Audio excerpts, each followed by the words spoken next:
Сәлеметсіздер оқушылар. Бүгін біз ұлттық спортқа қазақ күресіне дайындық жаттығуларын түсіретін боламыз. Тапсырма ретінде орындауларына болады. Осындай жүгіріп болса,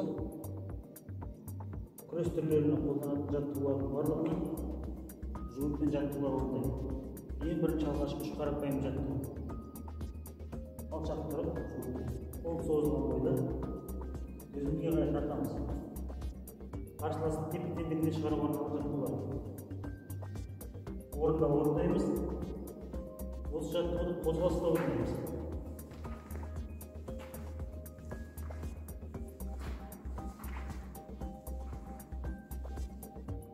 Келесі жаттығу. Шалу әдісіне арналған жаттығулар. Екі қолды ұстап тұрып, арқадан асыра тартамыз.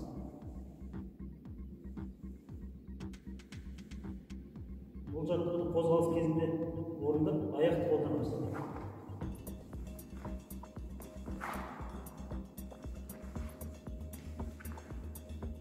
Жылдамырақ орындаймыз. Келесі, арқадан асыра лақтырып жаттығуды. Қосып ұстап,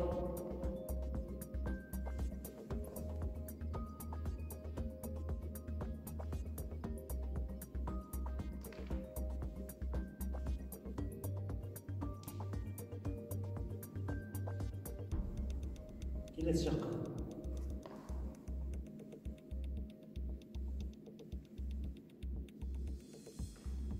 Қозғалыс кезінде жылдамырақ орындаймыз.